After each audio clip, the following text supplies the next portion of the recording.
Yang kedua di antara hal yang kita ketahui tentang malaikat itu adalah malaikat itu Allah menciptakan mereka untuk beribadah kepada Allah sebagaimana jin dan manusia. Cuma malaikat tidak terkena beban hukuman sebagaimana jin dan manusia.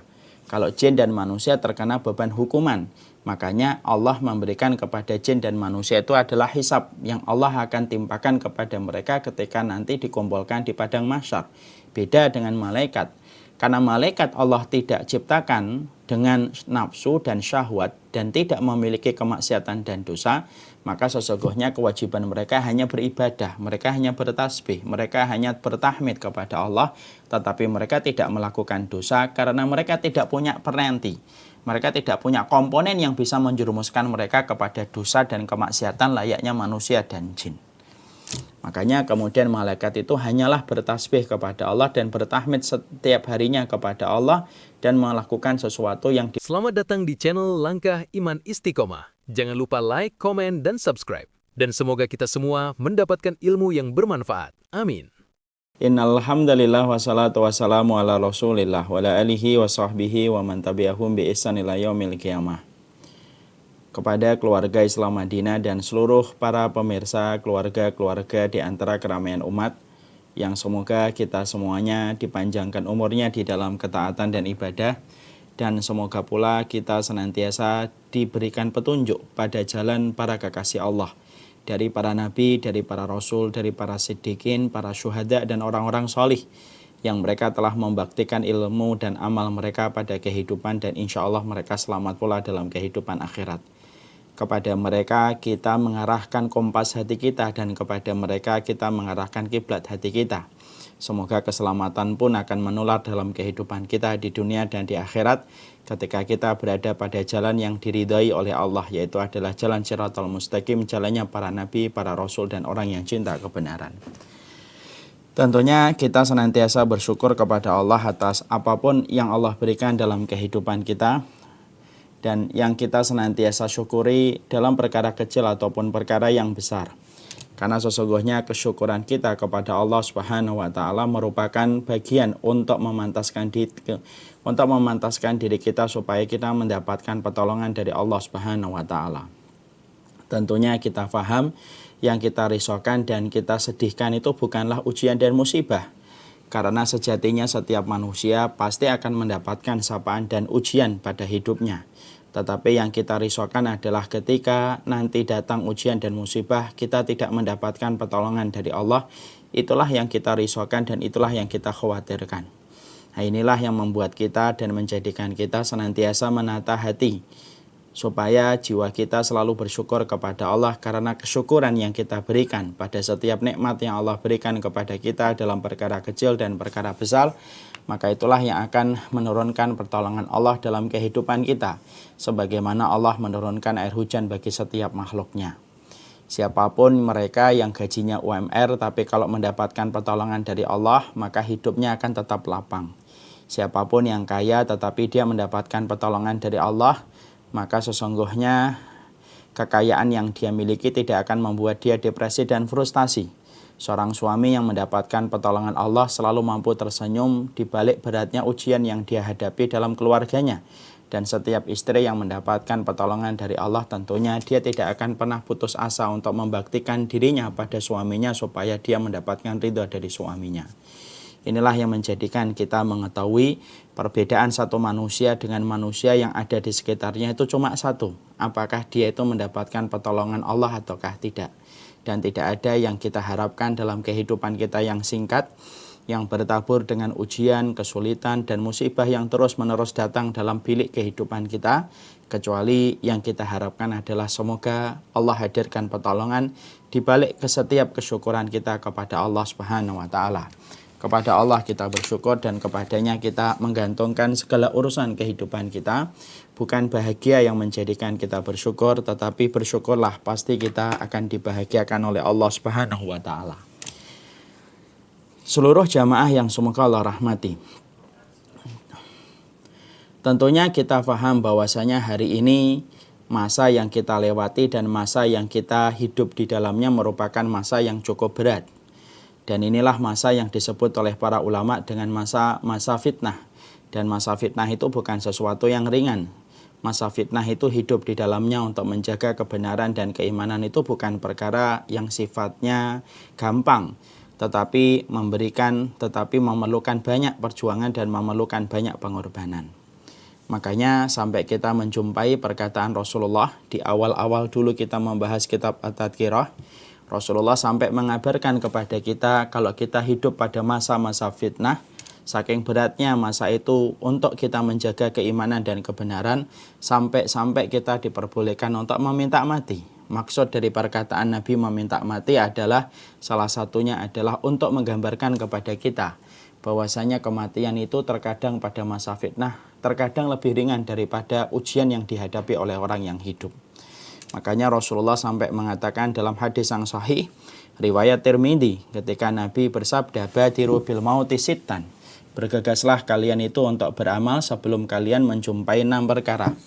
Yang pertama imra'at as-sufaha, yang kedua kasratus syarat, yang ketiga be'ul hukmi, yang keempat istighfafan bidami, yang kelima qati'atur rahimin, yang keenam wa nash'an yatakhidunal qur'ana mazamira yuqaddimunahu rajul yughanihim bil qur'an wa in kana aqalluhum fikhan. Makanya Rasulullah sampai mengabarkan ketika masa fitnah itu sudah datang dan merambah pada kehidupan manusia pada masa itu, maka Nabi sampai mengabarkan dengan lisannya, bergegaslah kalian itu minta mati kalau kalian itu sudah menjumpai 6 perkara.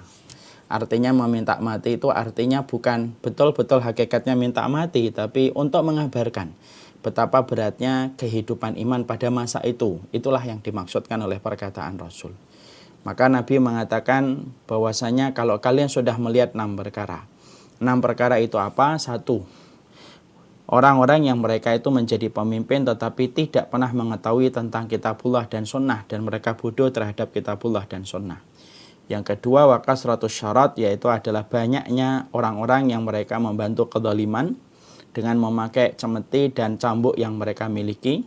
Yang ketiga, be'ul hukmi, jual beli hukum tajam ke bawah tetapi tumpul ke atas. Kemudian yang keempat, istighfafan bidami, orang gampang untuk membunuh karena persoalan-persoalan yang kecil dan recehan tetapi mengalirkan darah.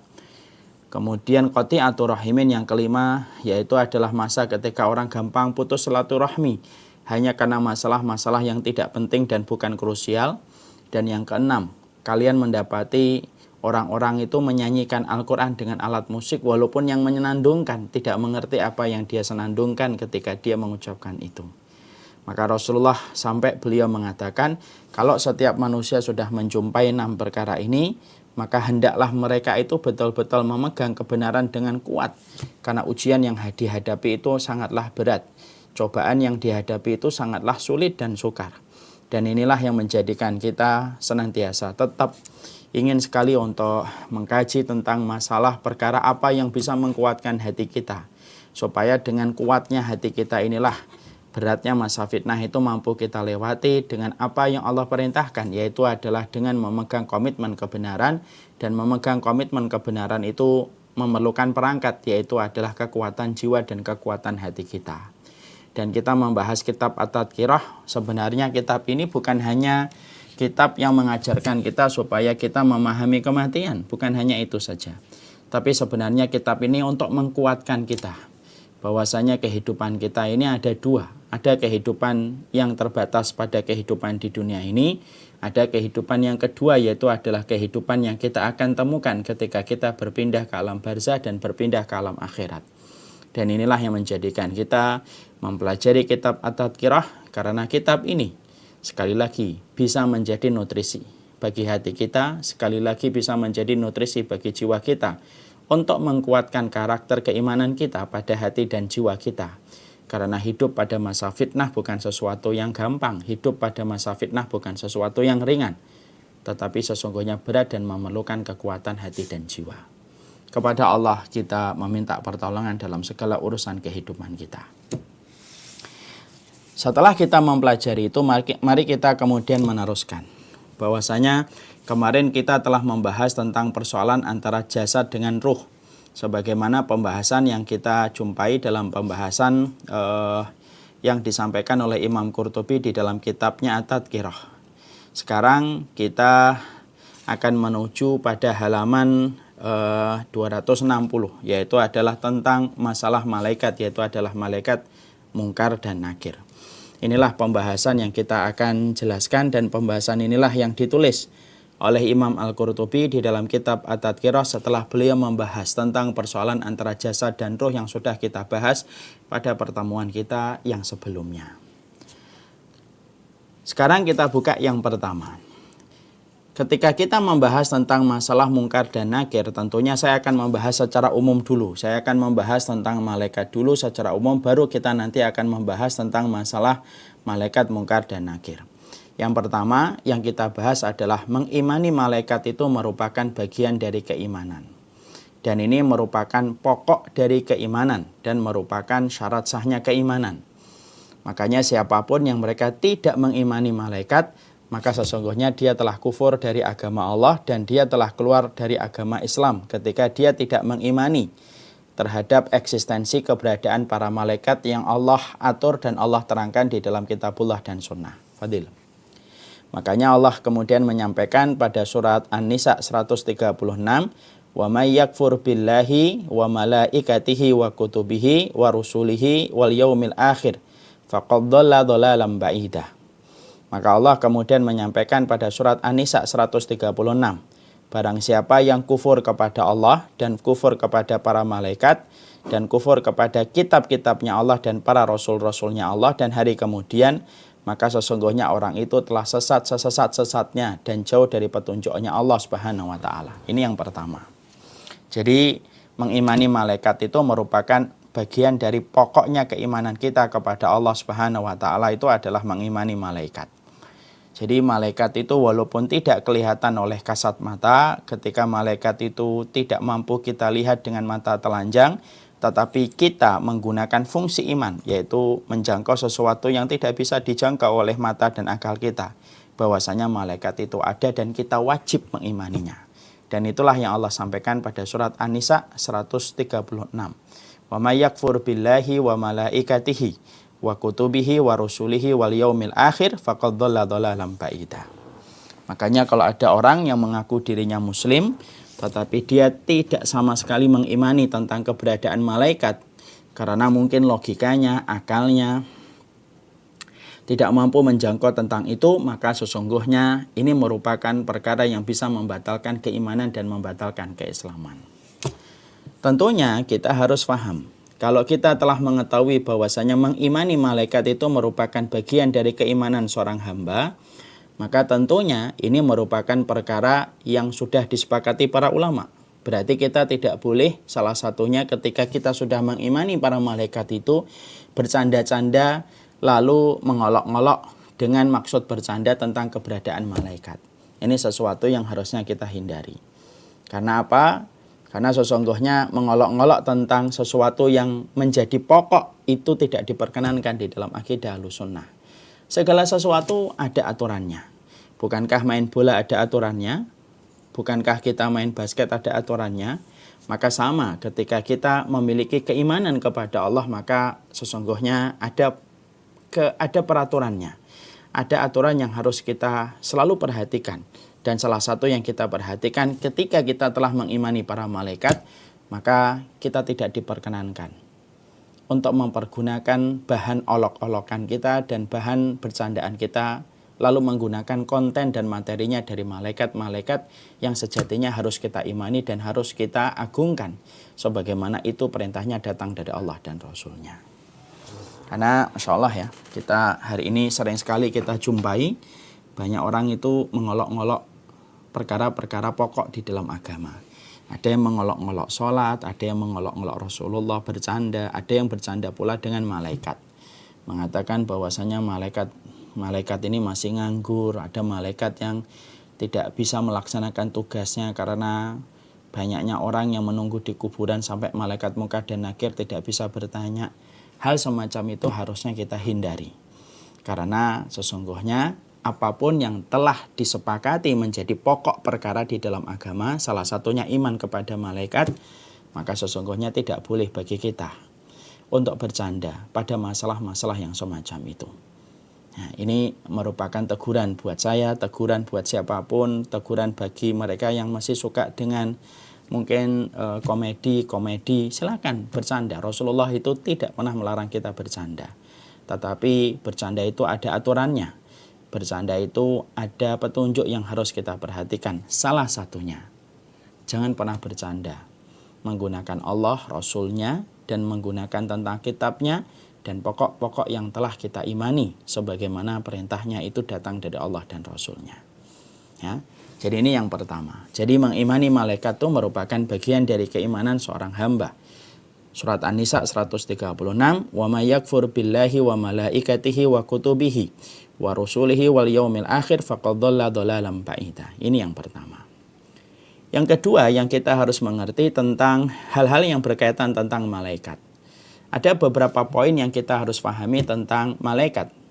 Hal-hal yang kemudian berkaitan tentang malaikat ini saya harus sampaikan supaya kita memahami, karena ini merupakan bagian dari keterkaitannya dengan malaikat Munkar dan Nakir yang nanti kita akan jelaskan.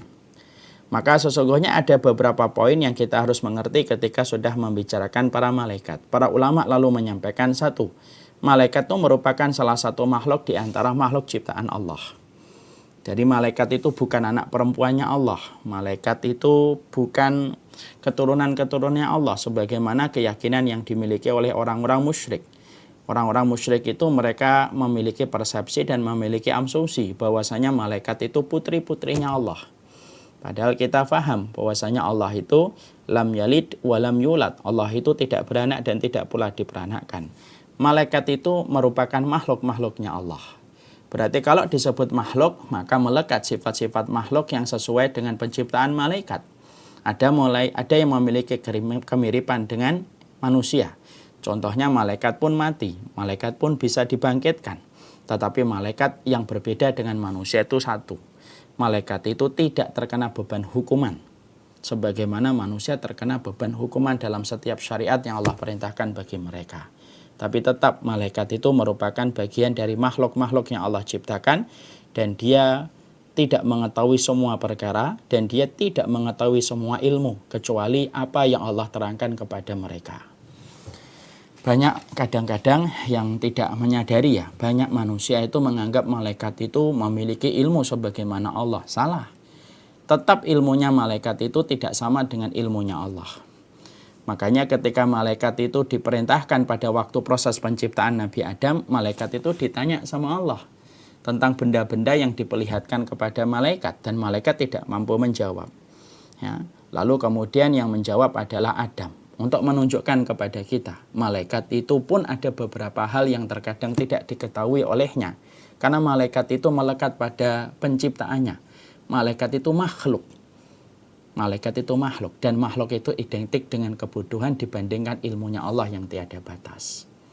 Makanya dalam riwayat Tirmidzi kita juga mendapati malaikat itu ketika Nabi Yunus diterkam oleh ikan paus, maka Nabi Yunus itu beliau berzikirnya, bertasbihnya di dalam perutnya ikan paus. Para malaikat yang ada di langit di dalam riwayat Tirmidzi itu lalu berkata kepada Allah, karena malaikat itu biasanya mendengar zikirnya Nabi Yunus pada satu tempat yang mereka sudah kenal. Ternyata pada waktu kejadian Yunus diterkam oleh ikan paus, malaikat itu tidak tahu.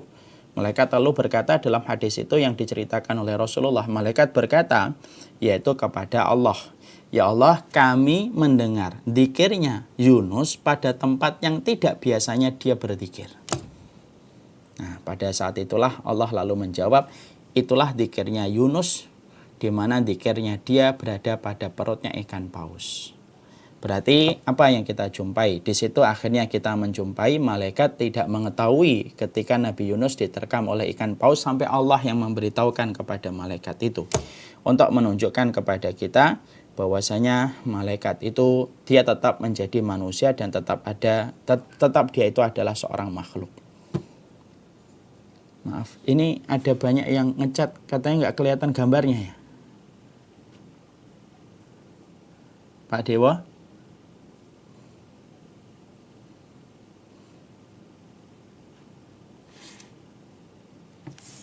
Kelihatan Ustaz? Kelihatan ya? Saya terlihat gambarnya, mungkin posisinya harus vertikal bukannya horizontal. Oh gitu. Miring. Ya.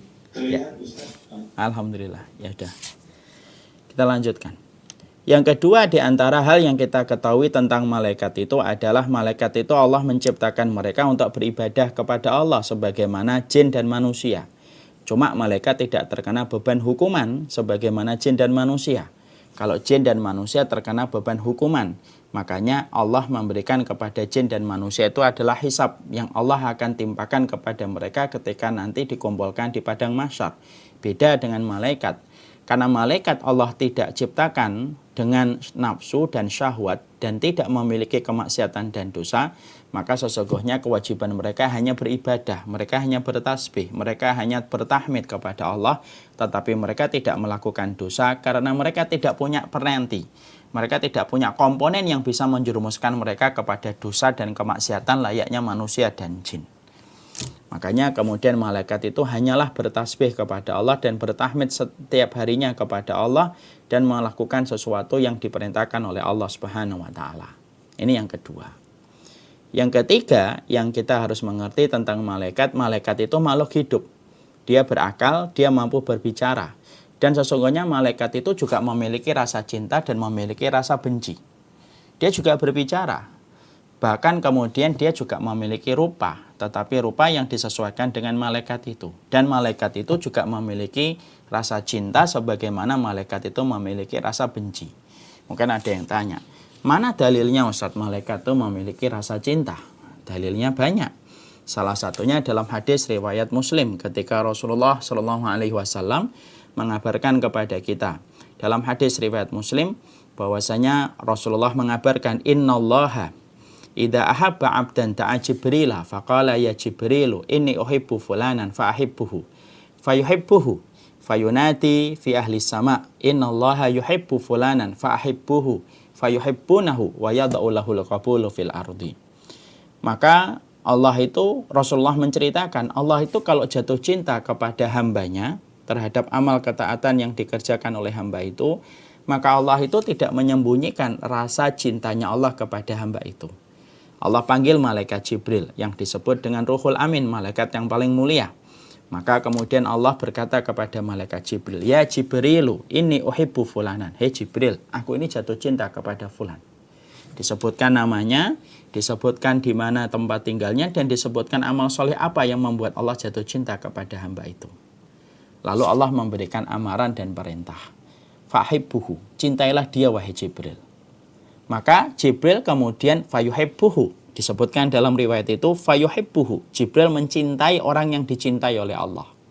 Tidak hanya berhenti di situ, fayunadi fi ahli sama, kemudian Jibril turun dari arasnya Allah mengumumkan kepada seluruh penduduk langit dari kalangan malaikat yang mengisi lorong-lorong di langit dan berdesak-desakan mereka berada di langit. Malaikat Jibril berkata, innallaha yuhibbu fulanan fa'ahibbuhu fayuhibbunahu. Maka malaikat Jibril membuat pengumuman, hei seluruh para malaikat, sesungguhnya Allah memberitahukan kepadaku bahwasanya Allah telah jatuh cinta kepada fulan. Namanya fulan bin fulan, amalannya ini. Cintailah dia sebagaimana Allah telah mencintainya dan aku pun telah mencintai karena Allah memerintahkan aku mencintainya. Maka seluruh penduduk langit bergemuruh dari para malaikat itu dan mereka mencintai orang itu. Persis sebagaimana Allah dan Rasulnya mencintai, sebagaimana Allah dan Jibril mencintainya. Di situ kita mendapati apa? Dalil. Malaikat itu berbicara, malaikat itu kemudian memiliki rasa cinta. Dan rasa cinta itu ditampakkan pada hadis yang tadi saya sampaikan. Dan kita bisa membayangkan, cintanya malaikat itu cinta yang tidak ada nafsunya. Cintanya kepada orang yang beriman. Dan kalau malaikat sudah cinta kepada orang beriman, kita bisa membayangkan sebesar apa kekuatan yang dimiliki sama mereka yang telah dicintai malaikat sebagaimana dia telah dicintai oleh Allah. Makanya ada satu perkataan manis yang kita patut jadikan renungan. Fakam min masyhurin fid dunya majhulun fis sama, fakam min majhulin fid dunya masyhurun fis sama. Berapa banyak orang yang terkenal di dunia tapi ternyata dia tidak terkenal sama sekali di antara penduduk malaikat, dari penduduk langit. Dia kalau di antara manusia dikenal betul, kemana-mana mungkin dicari orang. Tapi di antara penduduk langit sama sekali sama sekali dia tidak ada yang mengenalnya karena tidak ada ketaatan yang dilakukan olehnya. Tapi sebaliknya, kata para ulama dulu, berapa banyak orang yang tidak terkenal di dunia. Kalau datang tak dijemput, kalau pulang tak diantar gitu. Tidak ada yang kenal sama dia. Tapi dia menjadi orang yang sangat dicintai oleh para malaikat. Salah satunya Uwais Al-Qarni. Nah, disitulah kita menjumpai sesungguhnya malaikat itu makhluk hidup yang dia berakal dan dia dapat berbicara. Kemudian malaikat hidup di alam yang berbeda dengan alam jin dan manusia. Mereka hidup di alam yang mulia lagi suci. Allah memilih tempat tersebut di dunia karena kedekatan untuk melaksanakan perintahnya. Artinya sesungguhnya tempatnya malaikat itu ada di langit. Dan itu dekat dengan Allah Subhanahu wa Ta'ala, dekat dengan arsy-Nya Allah Subhanahu wa Ta'ala, untuk menunjukkan bahwasanya malaikat itu minal muqarrabin. Malaikat itu merupakan makhluk-makhluk yang Allah ciptakan untuk selalu dekat dengan Allah Subhanahu wa Ta'ala. Dari sinilah kemudian kita mengetahui, Masya Allah ya, bahwasanya dari perkara inilah kita mengetahui tentang hal-hal yang berkaitan tentang malaikat, supaya jangan sampai menyimpang pemahaman kita tentang malaikat karena berbicara munkar dan nakir tidak terlepas pembicaraan kita terhadap malaikat secara umum. Ini yang kita harus mengerti. Kemudian tentunya hal yang lainnya yang kita harus paham, fisiknya para malaikat. Fisiknya para malaikat itu kemudian para ulama lalu menyampaikan kepada kita. Yang pertama, malaikat itu memiliki kekuatan yang sangat luar biasa.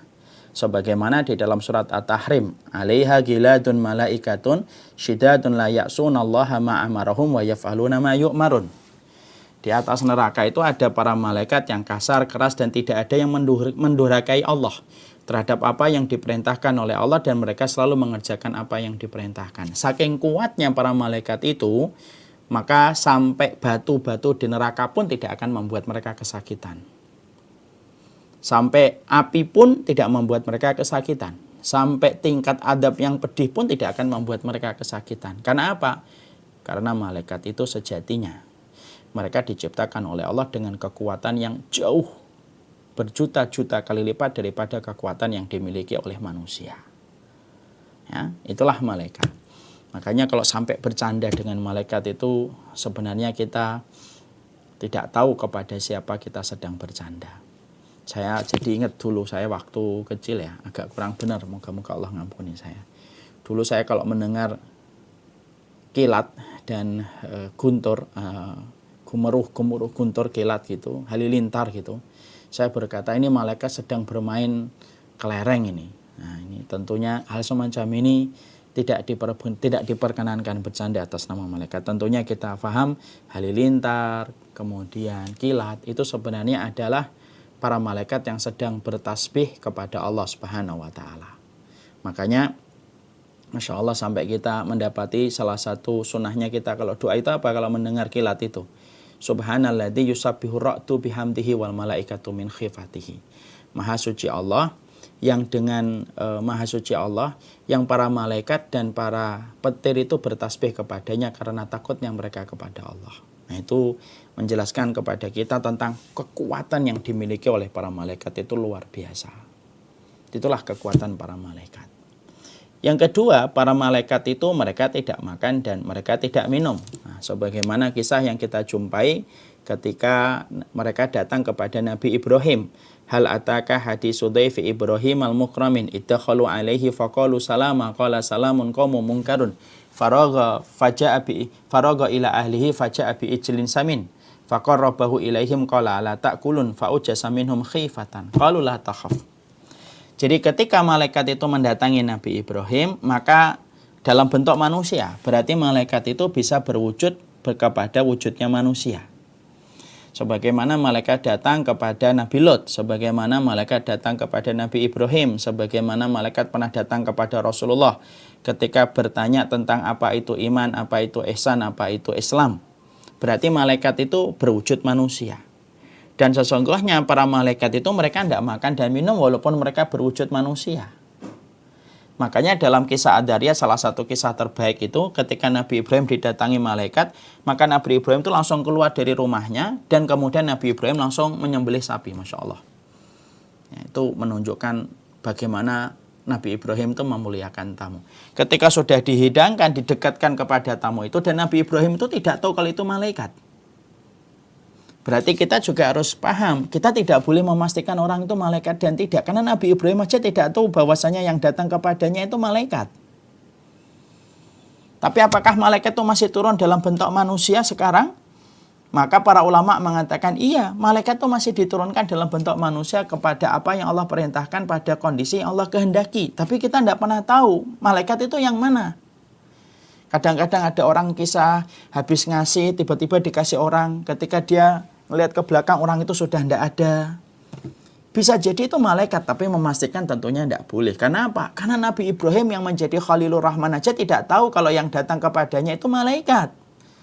Mana buktinya kalau Nabi Ibrahim tidak tahu kalau yang datang kepadanya itu adalah malaikat? Karena Nabi Ibrahim kemudian membuat hidangan dari sapi, kemudian dihidangkan kepada malaikat itu dan berkata, "Alah ta'kulun, kenapa enggak dimakan?" Sampai Nabi Ibrahim kemudian takut, "Ini kok enggak dimakan ya?" Fa'ujasa minhum khifatan. Lalu kemudian takut. Barulah malaikat itu berkata bahwasanya mereka malaikat tidak makan. Dan mereka mengabarkan tentang anak yang datang untuk menjadi kabar gembira bagi Ibrahim.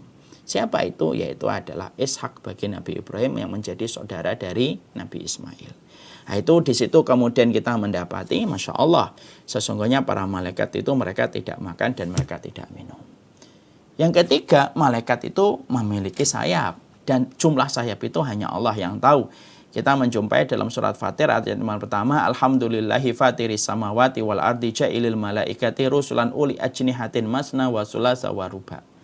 Sesungguhnya pada surat Fatir ayat yang pertama Allah menyampaikan sesungguhnya malaikat itu punya sayap. 1, punya sayap 2, 3, dan 4. Dan Allah kemudian lipat gandakan sesuai dengan apa yang Allah kehendaki. Nah, tentunya kita tidak boleh menggambar. Tidak boleh kita gambar bahwasanya malaikat begini, wajahnya cantik, badannya kekar. Tentunya itu merupakan hal-hal yang dilakukan sama orang yang mereka tidak menghormati ilmu dan keyakinan perkara gaib yang ada di dalam keimanan akidah Ahlussunnah wal Jamaah. Tidak ada ulama dulu yang menggambar malaikat. Walaupun mereka tahu malaikat itu punya wajah, malaikat itu memiliki tangan, malaikat itu punya sayap.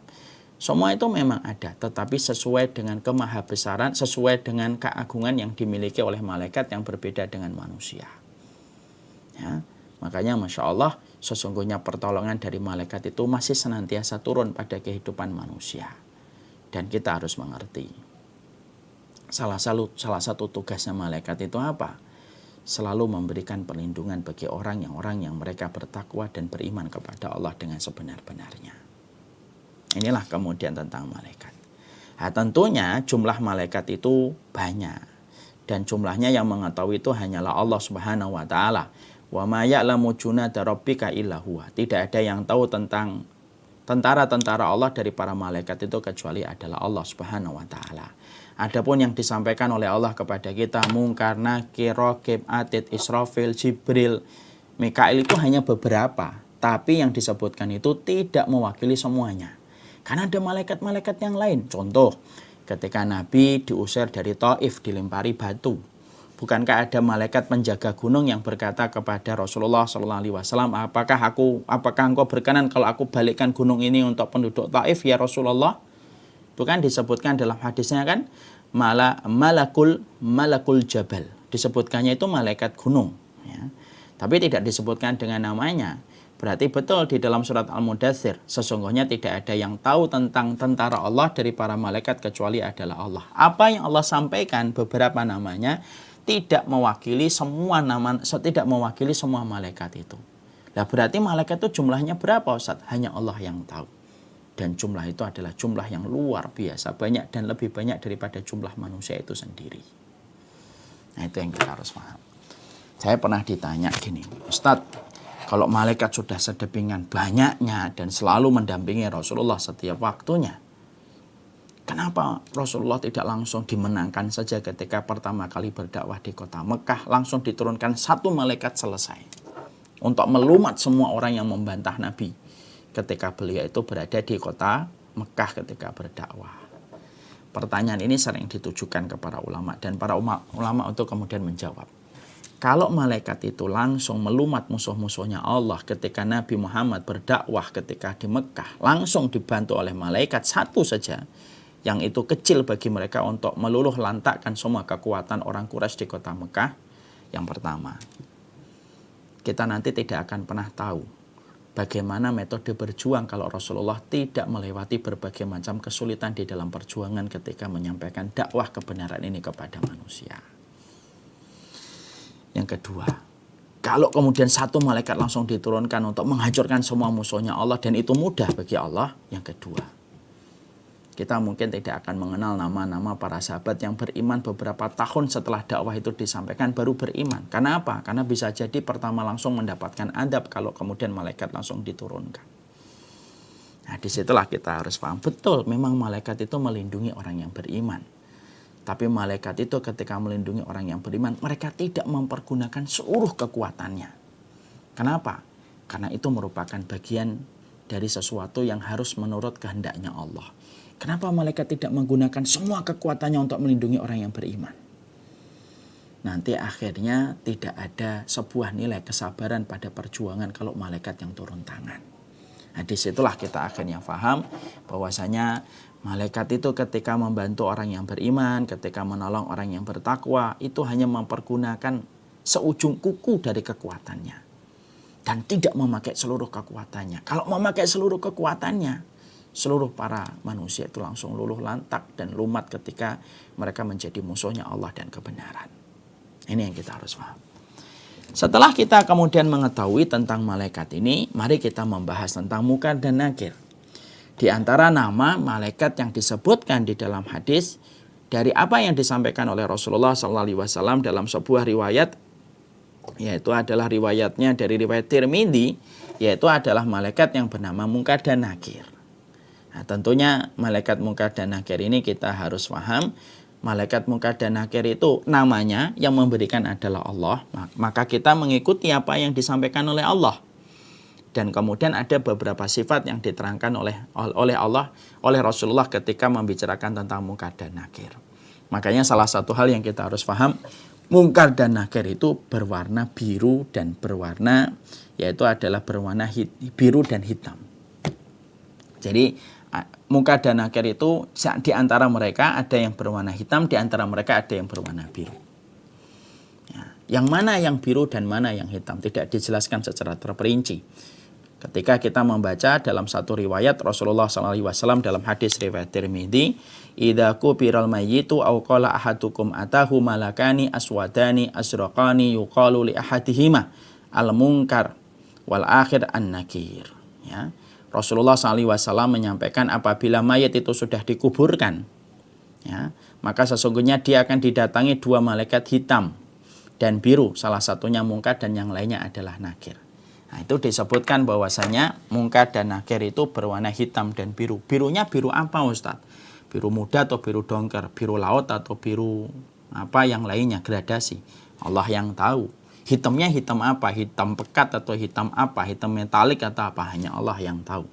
Tapi yang jelas bahwasanya di situ kita menjumpai Munkar dan Nakir itu merupakan malaikat yang ditugaskan oleh Allah untuk memberikan fitnah, untuk memberikan ujian dan cobaan pada waktu manusia ketika mereka pertama kali menginjakkan kaki di alam barzakh. Ya. Makanya kemudian kita mendapati bahwasanya Munkar dan Nakir ini menggantikan malaikat rahmat dan malaikatul adab setelah mereka menyerahkan ruh itu kepada liang lahat. Jadi saya sudah pernah sampaikan kan, gerakan malaikat itu sangat harmonis antara satu malaikat dan malaikat kalau kita mengumpulkan banyak riwayat hadis. Ya. Jadi kalau ada orang meninggal dunia, ini misalkan saya ilustrasikan, ini orang ketika meninggal dunia. Ketika akan meninggal dunia datang serombongan malaikat. Serombongan malaikat ini yaitu adalah kalau yang dicabut ini adalah orang yang beriman, maka yang datang ini adalah malaikatur rahmah dan malaikatul maut. Malaikatur rahmah membawa dua barang, kain kafan dari surga dan minyak wangi dari surga.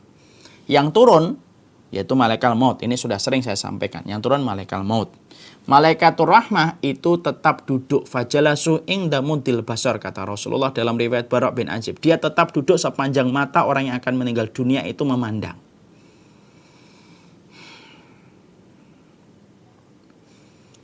Maka dia tetap melihat. Maka malaikat maut yang pertama kali kemudian melaksanakan tugasnya. Ini rangkaian dari harmonisasi gerakan malaikat yang teratur.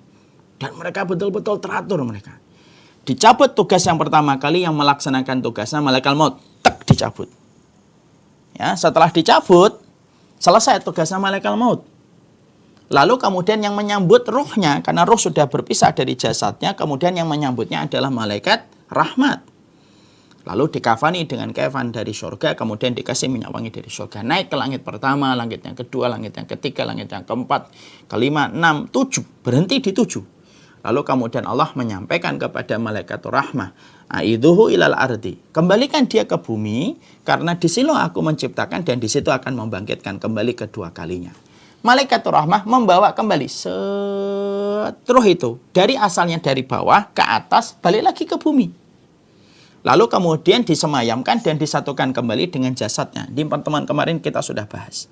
Setelah kemudian sudah selesai dan kumpul lagi dengan jasadnya, tetapi rohnya lebih dominan daripada jasadnya, apa yang terjadi? Setelah itu malaikat rahmat selesai tugasnya. Mereka kemudian berpisah. Datanglah malaikat Munkar dan Nakir sebagaimana hadis riwayat Tirmidzi. Jadi gerakannya itu harmonis. Tek, tek, malaikat maut, tek, nyabut. Malaikat rahmah menyambut. Kemudian dibawa ke langit yang ketujuh. Kemudian diturunkan langit. Kemudian dari langit yang ketujuh ke kuburannya. Kemudian setelah disatukan kembali, malaikat rahmah sudah selesai. Dia tinggalkan lagi. Makanya kemudian manusia sempat dia merasa sendirian ketika baru diletakkan pertama kali di alam barzakhnya. Dia sendirian dia. Lalu kemudian pada saat dia sendirian itulah kemudian datanglah malaikat. Datanglah malaikat Munkar dan Nakir menggantikan tugasnya malaikat rahmah dengan tugas yang berbeda. Kalau malaikat rahmah mengiringi, menemani dari bawah sampai ke langit yang ketujuh dan kembali ke kuburannya. Kalau malaikat Munkar dan Nakir selesai. Kemudian malaikat Munkar dan Nakir menggantikan. Lalu kemudian inilah yang kemudian kita dapati di dalam riwayat bahwasanya mayit atau salah seorang kalau sudah dikuburkan didatangi malaikat hitam dan biru dan itu adalah Munkar dan Nakir. Lah malaikat Munkar dan Nakir kemudian ngapain? Maka kemudian mereka akan berdua bertanya tentang Rasulullah, tentang seorang laki-laki yang dihadirkan oleh Munkar dan Nakir. Nah, ini sudah pernah kita bahas. Fadil? Maka akan kemudian didatangkan kemudian oleh malaikat, yaitu kemudian Munkar dan Nakir. Dan mereka kemudian Munkar dan Nakir itu, mereka akan berdua itu akan bertanya tentang Rasulullah, yang apabila bisa menjawabnya, maka kuburannya akan dilapangkan seluas 70 hastah. Mari kita perhatikan hadisnya dalam riwayat Tirmidzi. Ketika Munkar dan Nakir itu menggantikan posisi dari malaikat rahmat, maka kemudian malaikat Munkar dan Nakir itu langsung bertanya. Dia tidak bertanya, kok tidak bertanya tentang sholat Ustaz, nggak bertanya tentang sedekahnya, nggak bertanya tentang hajinya. Ini belum tentang hari pengadilan. Alam barzah itu bukan hari pengadilan, bukan hari hisab, bukan hari penghitungan. Sesungguhnya alam barzah itu belum masuk kepada hari penghitungan dan belum masuk kepada hari pengadilan Allah. Alam barzah itu terminal pertama untuk menunggu sebelum datangnya hari kiamat. Itu terminal yang Allah buat yang akan dilewati setiap manusia. Makanya pertanyaan malaikat Munkar dan Nakir tidak bertanya tentang sholat, tidak bertanya tentang puasa, tidak bertanya kapan kamu riya, enggak. Mereka cuma bertanya tentang satu pertanyaan sederhana. Salah satunya yaitu adalah mereka bertanya tentang Rasulullah. Dihadirkan wajah Rasulullah SAW oleh malaikat Munkar dan Nakir. Lalu kemudian ditanyakan kepada orang yang baru saja mendarat di alam kuburnya. Lalu kemudian orang itu menjawab, ia adalah hambanya Allah, dia adalah Rasulnya Allah. Aku bersaksi tidak ada Rabb yang berhak disembah kecuali Allah dan Muhammad adalah utusan Allah. Kalau dia orang yang beriman, ketika hidupnya selalu menyelaraskan hidupnya dengan Rasulullah, maka betul-betul dia nanti menjawab, ini Rasulullah. Walaupun selama hidupnya tidak pernah berjumpa dengan Nabi. Karena itu berangkat dari sebuah ayat yang diterangkan dalam surat Ibrahim yang ke-27. Yusabbitullahu alladhina amanu bil qawli tsabit fil hayati dunya wa fil akhirah. Allah teguhkan perkataan orang yang beriman dalam kehidupan dunia dan di akhirat. Salah satu mana akhirat itu ketika di alam barzah. Dia langsung menjawab, ini Muhammad bin Abdullah, Muhammadullah, Muhammad abduhu wa rasuluhu. Ya, dia langsung menjawab, kenapa? Seluruh yang dia lakukan ketika hidup mengikuti Rasulullah. Itulah yang menjadi modal terbesar dia untuk mengetahui bahwasanya orang yang ditanyakan Munkar dan Nakir kepadanya itu adalah Rasulullah Muhammad. Ya, Masya Allah ya. Makanya saya kan ngomong kan dulu dalam dua kajian kita sebelumnya, saya berkata, keberadaan Nabi dalam kehidupan kita itu tidak main-main. Keberadaan Nabi dalam kehidupan kita itu perkara besar. Urusan mahsyar, urusan barzah itu tergantung bagaimana komitmen kita untuk ngikutin Rasul. Yang ditanyakan oleh malaikat munkar dan nakir itu simple. Dia nggak nanya sholatmu, nggak nanya puasa. Itu nanya sholat puasa nanti di akhirat. Itu Allah sendiri yang langsung memeriksanya. Bukan malaikat. Malaikat tidak punya kapasitas untuk nanya. Masalah sholat puasa, kemudian masalah riya, itu kapasitasnya Allah. Dalam pengadilan Allah ketika Allah mensifati dengan ayat yang kita baca, yaitu 17 kali dalam satu hari minimal. Maliki yaumiddin. Itu berarti bahwasanya yang memiliki hari pembalasan dari hari penghitungan itu Allah. Malaikat enggak ngitung. Malaikat itu enggak, yang memutuskan Allah. Lah malaikat munkar dan nakir ketika di kuburan itu enggak nanya tentang sholat, enggak nanya tentang puasa, riya, sedekahmu berapa, baktimu kepada orang tua bagaimana, enggak. Itu bukan tugasnya malaikat munkar dan nakir. Tugasnya malaikat munkar dan nakir itu memastikan dengan sebuah password pertama. Password ketika di alam barzah. Apa passwordnya? Matakulu fi hadar rajul. Kamu tahu nggak siapa orang ini? Diperlihatkanlah wajah Rasulullah SAW. Demi Allah, kata para ulama, tidak ada yang bisa menjawab itu kecuali orang-orang yang mereka itu selalu bersemangat mengamalkan sunnah Rasulullah pada kehidupan. Orang yang tidak mengenal Rasulullah kecuali nama, tidak akan bisa menjawab. Maka kemudian ketika dia akhirnya menjawab, itu adalah Muhammad abduhu wa rasuluhu, maka kemudian akhirnya malaikat munkar dan nakir berkata, sesungguhnya diluaskan kuburannya 70 kali 70 hasta dan diberikan penerangan yang asalnya gelap. Kan kita sudah belajar ya, sifat kuburan kan 3. 1, kuburan itu bicara kalau orang itu dimasukkan kepada kuburan itu. 2, kuburan itu, alam barzah itu memiliki celah sempit yang setiap orang baik kafir ataupun muslim akan melewati sempitnya celah itu. Kita sudah bahas. Yang ketiga, kuburan itu gelap. Makanya ketika orang itu mampu menjawab, Hada Muhammad bin Abdillah, abduhu wa rasuluhu. Baru setelah itu, seakan-akan kayak kita di stadion yang asalnya gelap, tiba-tiba lampunya hidup semuanya. Langsung hidup semuanya. Ya. Lalu kemudian pada saat itulah malaikat munkar dan nakir itu berkata, tidurlah kamu. Orang itu sempat berkata kepada malaikat munkar dan nakir, aku mau pulang. Aku mau ngasih tahu kepada keluargaku tentang apa yang sedang aku lihat di sini. Aku mau pulang dulu. Aku mau ngasih tahu anak-anakku. Aku mau ngasih tahu istriku, suamiku, orang tuaku tentang apa yang terjadi di sini. Lalu berkata malaikat munkar dan nakir, tidurlah kamu. Maka kemudian dia tidur sebagaimana tidurnya pengantin baru. Tidak ada yang mampu membangunkannya.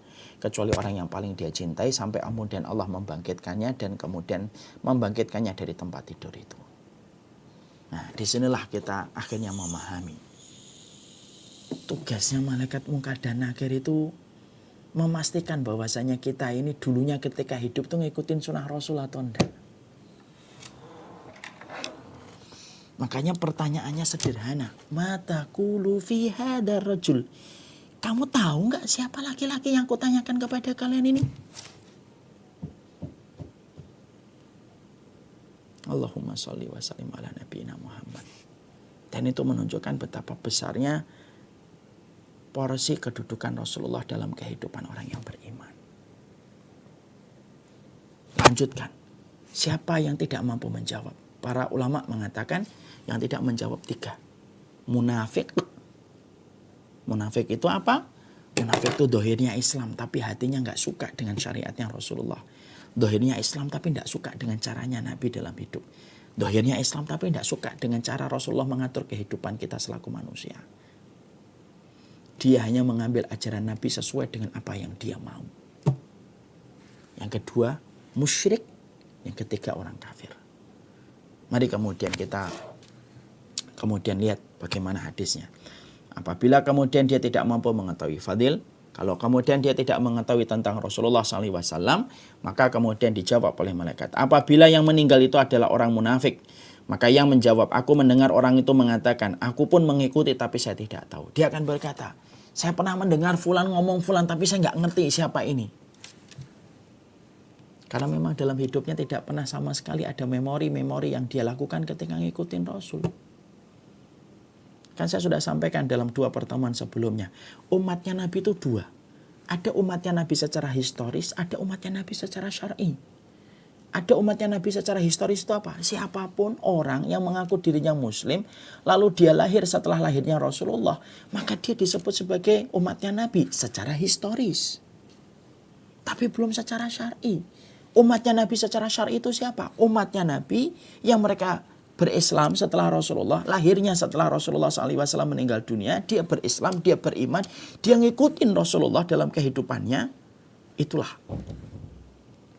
yang sejatinya dia itu menjadi umatnya Rasulullah secara istilah syar'i yang akhirnya dilapangkan kuburnya dan mendapatkan syafaatnya Rasulullah dalam kehidupan kelak di akhirat. Makanya 3 orang yang tidak dapat, orang munafik, orang musyrik, orang kafir. Mereka ditanya, siapa yang kalian katakan tentang orang ini? Aku tidak ngerti. Maka kemudian langsung malaikat Munkar dan Nakir berkata kepada bumi, himpitlah dia. Maka kemudian dihimpitlah jenazah itu sampai tulang rusuknya berserakan dan ia akan merasakan adab sampai Allah itu bangkitkan dari tempat tidurnya itu. Nah, ini menunjukkan kepada kita sekali lagi, tugasnya Munkar dan Nakir itu simpel. Tanya tentang Allah, tentang agama, tentang Rasulullah. Jadi sebenarnya tugas kita itu memastikan kita itu untuk mengikuti Allah dan Rasulnya. Sudah, tugas kita itu sesimpel itu. Dan itulah yang akan diperiksa pertama kali oleh malaikat Munkar dan Nakir itu dulu. Baru nanti kalau sudah di akhirat ketika Allah mensifati Maliki Yaumiddin, baru diperiksa sholatnya, puasanya. Tapi di alam barzah itu tidak.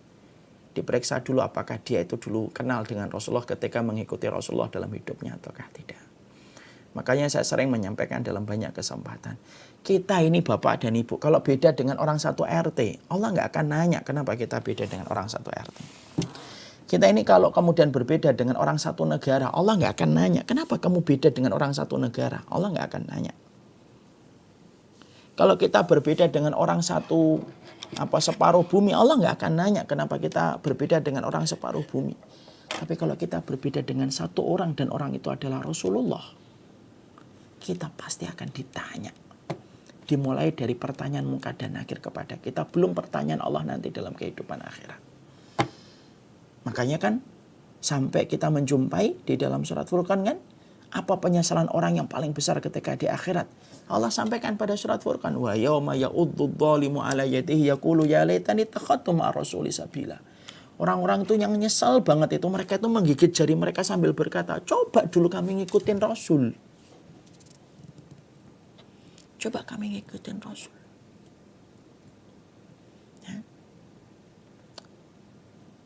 Dan itulah yang kemudian kita harus mengerti. Ya, jadi kiat untuk selamat dari Munkar dan Nakir itu simpel. Hidupkan sunnah dalam kehidupan kita. Baik yang kecil ataupun yang besar. Tidak usah ngeremehin. Karena merasa ini cuma sunnah. Gitu. Kalau mampu kerjakan. Karena kita tidak pernah tahu di antara sunnah yang kita remehkan, manakah sunnah yang akan menyelamatkan kita di alam barzah dan akan mengangkat derajat kita nanti di akhirat. Kan kita tidak ngerti. Dan itulah sekelumit tentang Munkar dan Nakir yang warnanya biru dan hitam yang diterangkan oleh Rasulullah dalam hadis riwayat Tirmidzi. Apa sih yang dibawa oleh malaikat Munkar dan Nakir itu? Kemudian diterangkan di dalam satu riwayat, sesungguhnya malaikat Munkar dan Nakir itu dia membawa, yaitu adalah alat pukul, yaitu mitrokoh, itu palu dari besi, untuk memukul siapa saja yang kemudian tidak mampu menjawab pertanyaannya. Sebagaimana dalam satu riwayat Bukhari diterangkan, ketika seseorang itu tidak mampu menjawab tentang laki-laki yang ditanyakan kepada mereka, yaitu adalah Rasulullah SAW, maka kemudian Rasulullah mengatakan, "Tsumma yudrabu bimitroqatin min hadidin darbatan baina udunaihi fayasihu sayhatan yasmauha mayyalihi ila tsaqalain." Maka Rasulullah SAW itu dengan sifatnya yang selalu benar dalam setiap ucapannya berkata, Kalau malaikat Munkar dan Nakir lalu bertanya tentang Rasulullah dan orang itu tidak mampu menjawab ketika di alam barzah, mereka sudah membawa mitraqah min hadidin. Mitraqah min hadidin itu palu dari besi. Nah, tentunya yang sesuai dengan besarnya malaikat. Kan tadi kita mengatakan malaikat kuat, berarti palunya itu sesuai dengan kekuatan yang dimiliki oleh malaikat. Maaf ya Pak, kita ini kalau bawa palu kan sesuai dengan kekuatan kita. Anak kecil kalau bawa palu, palunya yang kecil. Karena dia masih kecil. Atau terkadang palunya palu plastik. Karena dia kalau mau bawa palu besi, dia nggak kuat. Seiring kita berkembang ketika SD, kita palunya sudah palu besi tapi yang kecil. Semakin kita kuat, palunya semakin gede Pak. Tukang ban bawa palu yang tidak sama dengan palu yang biasa kita bawa. Kenapa? Dia harus memukul ban itu dengan palu yang besar. Semakin besar orang, itu semakin palunya itu semakin besar.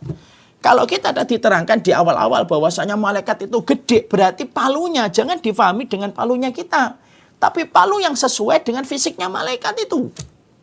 Dan Nabi mengatakan bimitrikotin min hadidin. Dalam riwayat Bukhari, Nabi mengatakan dengan palu dari besi. Yang mana kalau orang itu tidak bisa menjawab ketika ditanya, mata kulu fi hadza rajul. Apa yang kalian tahu tentang laki-laki ini? Ketika dia mengatakan, pada saat itulah kata Rasulullah, summa yudrabu bimitriqatin min hadidin baina udhunaihi. Di antara dua telinganya. Kepala berarti. Kan Rasulullah mengatakan baina udhunaihi. Di antara dua telinganya. Di antara dua telinga itu berarti kepalanya. Fayasihu sayhatan yasma'uha man yalihi ila tsaqalain. Lalu kemudian dia berteriak dengan teriakan yang begitu keras yang didengarkan orang di sekitarnya. Kecuali dua, jin dan manusia. Tsaqalain itu artinya jin dan manusia. Makanya sampai kita dapetin ya, para ulama salaf itu Pak, kalau mereka itu ngelewatin kuburan, kadang mereka bawa kuda, kadang bawa binatang, onta, kambing gitu. Lalu mendapati kuda onta mereka itu kemudian bergerak-gerak gitu kalau ngelewatin kuburan, langsung para ulama-ulama dulu itu langsung berlindung dari azab kubur. Karena apa? Orang-orang itu dari orang-orang soleh terdahulu itu berkata, jangan-jangan binatang-binatang inilah yang mendengar tentang siksaan azab kubur yang tidak didengarkan oleh dua makhluk, yaitu jin dan manusia. Maaf ya Pak dan Ibu, kadang-kadang hewan itu lebih sensitif pendengarannya daripada kita. Kalau kekuatan kita ini mendengarkan antara 250 sampai 3000 MHz. Lebih dari itu sudah nggak bisa kita dengar. Makanya banyak binatang di atas muka bumi ini yang kemampuan mendengarnya itu ribuan MHz lebih daripada kita. Makanya sampai kita kan mendengar, kata Rasulullah, kalau kalian mendengar suara ayam berkokok, bertasbihlah karena dia melihat malaikat. Kalau ada suara anjing menggonggong di tengah malam, bertawudlah karena dia melihat setan datang. Gitu. Mereka itu terkadang lebih sensitif. Bahkan dalam satu riwayat Bukhari diterangkan, setiap binatang melata kalau hari Jumat. Musikhah itu, kalau bahasa ininya itu, pendengarannya itu lebih sensitif kalau hari Jumat. Jadi binatang melata itu kalau hari Jumat dia pendengarannya sensitif. Kenapa? Karena mereka tahu hari kiamat itu ditegakkan pada hari Jumat. Makanya kondisi pendengaran binatang melata dalam dohir hadis yang disampaikan Nabi dalam riwayat Bukhari, dohirnya pendengaran binatang itu kalau hari Jumat itu lebih sensitif daripada hari-hari yang lainnya. Ya. Karena apa? Di sini di dalam hadis yang dalam Bukhari disebutkan fayasihu sayhatan yasma'uha man yaliha illa tsaqalain. Karena Rasulullah SAW mengatakan kalau dia berteriak setiap habis dipukul sama kemudian malaikat, maka sesungguhnya teriakannya itu didengarkan oleh setiap makhluk kecuali jin dan manusia. Pertanyaan kita, mati atau tidak mati setelah dipukul? Dijawab oleh para ulama, tidak ada lagi kematian di dalam alam kubur. Sebagaimana di akhirat pun gak ada mati. Makanya kan kita menjumpai dalam satu riwayat di dalam buku At-Tadhkirah disebutkan, nanti pada waktu hari kiamat ketika sudah ditegakkan padang mahsyar, Allah itu memanggil salah satunya, siapa yang dipanggil? Al-maut. Ainal maut. Maut mana maut? Maut itu mana? Maut datang diserupakan oleh Allah sebagaimana domba. ngelewatin sirat, kemudian disembelih oleh Allah. Setelah itu tidak ada lagi kematian. Tidak ada lagi kematian. Makanya penduduk surga itu, penduduk neraka itu mintanya apa? Tidak minta muluk-muluk. Penduduk neraka itu mintanya mati. Itu pun tidak bisa. Kenapa? Mati sudah ditiadakan oleh Allah. Sama. Di dalam kubur itu ketika dipukul, maka tidak ada lagi mati. Dia akan merasakan kesakitan. Mana dalilnya dia tidak mati? Fayasihu sayhatan. Mereka teriak. Kalau teriak itu berarti identik mereka masih hidup. Berarti kita bisa bayangkan kan, sakit separah apa yang dirasakan manusia ketika mereka di dalam kuburnya, ketika dipukul dengan pukulan palu yang sedemikian kuatnya, tapi tidak mati. Padahal kita sering menjumpai dalam kehidupan kita itu, kalau ada orang sering sakit itu sering berkata gini, ya Allah sakitnya, ya Allah lebih baik mati aja. Karena mati itu istirahat sebenarnya. Bagi orang yang menderita sakit-sakit yang berat. Tapi di akhirat tidak ada lagi kematian. Dan itu kemudian disampaikan oleh Rasulullah dalam riwayat ini. Kemudian yang berikutnya, yang kita juga harus mengerti adalah bagaimana malaikat Munkar dan Nakir itu bisa untuk memberikan ujian kubur kepada banyak orang, Ustaz. Dalam waktu yang sama. Maka disampaikan di dalam Imam Al-Qurtubi, kalau malaikat Munkar dan Nakir bisa bertanya kepada para mayat sekaligus, padahal kan yang mati dalam detik yang sama banyak, yang dikuburkan bareng-bareng itu kan banyak. Terus gimana malaikat? Berarti malaikat Raqib Atid itu banyak gitu jumlahnya. Imam Qurtubi lalu berkata, bukankah fisik mereka besar? Malaikat itu kan fisiknya besar. Kalau fisiknya besar, mereka bisa memasuki semua tempat dari liang lahat di atas muka bumi. Saking besarnya malaikat Munkar dan Nakir itu. Dan itulah jawaban dari Imam Qurtubi. Nah, inilah yang menjadikan akhirnya kita mengetahui. Inilah riwayat-riwayat yang kita dapatkan tentang malaikat dan apa yang berkaitan tentang malaikat Munkar dan Nakir. Tentunya pembahasan ini disampaikan oleh Imam Qurtubi karena apa? Sejatinya setiap dari kita pasti berjodoh untuk berjumpa dengan malaikat Munkar dan Nakir. Mau mukmin, mau kafir, mau musyrik, mau munafik, mau rajin sholat, mau ahli ibadah, semuanya pasti akan ketemu Munkar dan Nakir. Yang membedakan cuma satu. Pasca bertemu dengan Munkar dan Nakir itu ada dua. Ada yang setelah ketemu Munkar dan Nakir, dilapangkan kuburannya sejarak 70 kali 70 hasta, lalu disuruh tidur, nyenyak betul, untuk beristirahat dari apa yang telah dia lakukan ketika di dunia. Ada yang kedua, dia akan dipukuli terus oleh malaikat itu dengan palu yang terbuat dari besi setiap waktunya. Sampai hari kiamat itu ditegakkan oleh Allah Subhanahu wa Ta'ala. Semoga riwayat ini menjadi sebuah peringatan bagi yang berbuat dolim. Kedoliman kamu tidak akan mampu lagi kamu pertahankan kalau sudah di hadapan malaikat Munkar dan Nakir. Dan ini peringatan pula bagi mereka yang berbuat jahat, bagi mereka yang bermaksiat. Kemaksiatan itu tidak akan lagi bertahan kalau sudah di hadapan malaikat Munkar dan Nakir. Tapi juga kabar gembira bagi yang lagi letih menutup aurat, lagi letih menjaga dari yang halal, lagi letih untuk bangun beribadah kepada Allah. Ini nanti setelah kita ketemu malaikat Munkar dan Nakir, setelah letihnya kita mengikuti sunnah Rasulullah, kita hanya jawab satu saja. Ini adalah Muhammad, abduhu wa rasuluhu.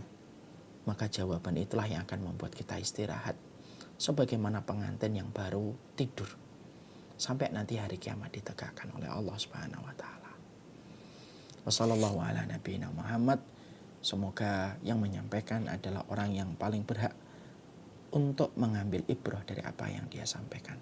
Semoga Allah jaga saya secara pribadi dari amal-amal yang saya lakukan dan selalu menjaga saya dari amal kemaksiatan. Semoga keluarga yang saya cintai, keluarga saya, istri saya, anak-anak saya dijaga oleh Allah dari berbagai macam keburukan azab kubur. Dan semoga seluruh keluarga yang hari ini berkumpul dalam kajian Islam Madinah, kita diselamatkan oleh Allah pada kehidupan dunia dan kehidupan barzah dan akhirat kita. Wassalamualaikum warahmatullahi wabarakatuh.